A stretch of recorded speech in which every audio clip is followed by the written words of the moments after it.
পারফেক্টভাবে সিদ্ধ একটা রুটি তৈরি বা সিদ্ধ একই ডো দিয়ে রুটি পরোটা দুটোটা তৈরি। প্রথমে আমি এখানে পরিমাণ মতো আটা নিয়ে নিয়েছি।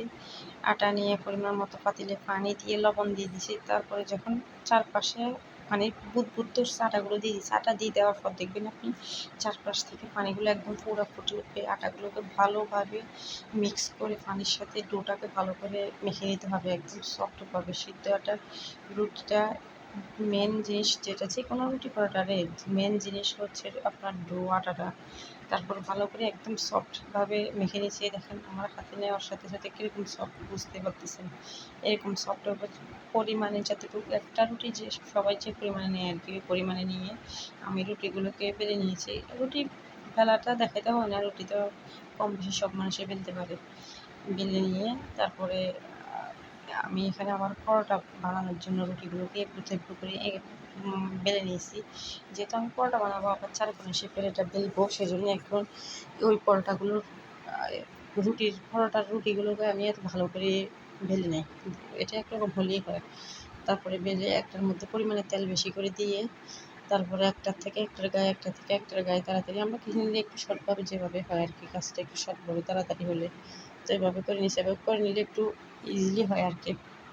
করে আমরা নর্মালি যে পরোটা খাই ওরকম চারকোনা শেপ দিয়ে দিব। দিয়ে এভাবে আমি সবগুলো এক পাশে রেখে দেবো। রেখে দিয়ে ওই পরোটাও আমি চারকোনা শেপে বেলে নিব। আর এদিকে রুটিগুলো আমার বেলা হয়ে গেছে, রুটিও রাখা হয়ে গেছে। এখন আমি তাওয়ার মধ্যে সেঁকবো। আবার আপনার রুটি পরোটা ফ্রোজেন করবো।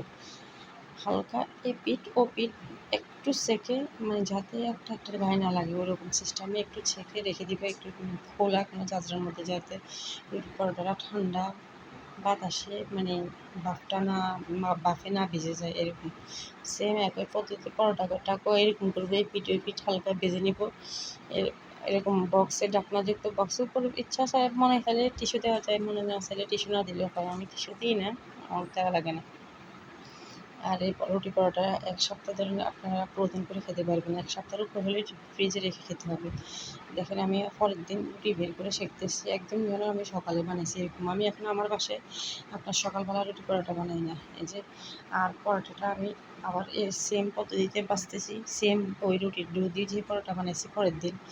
এই পরোটাটা আপনি চাইলে নরম নরম থাকা অবস্থায় একটু তেলের মধ্যে দিয়ে একটু লালচে করে নামাই নিতে পারবেন। আর যদি একটু মুচমুচে ক্রিসপি খেতে চান তাহলে তেলের মধ্যে একটু ভালো করে নেড়ে ছেড়ে একটু মুসমুসে অবস্থা হইলে পিঠ তারপরে নামিয়ে নিতে পারেন। এই রুটি পরোটাটা আপনার মুরব্বি বাসায় থাকে, ওনারা একটু শক্ত হলে একটু টান টানযুক্ত হলে খেতে পারে না, ওনাদের জন্য সুবিধা। যেমন আমাদের বাসায় আমার শ্বশুর শাশুড়ি ওনারা আমরা যে একটু মুসমুসে খাইতেছি একটু ক্রিসপি ওনারা খেতে পারে না, সেজন্য এই ডো দিয়ে রুটি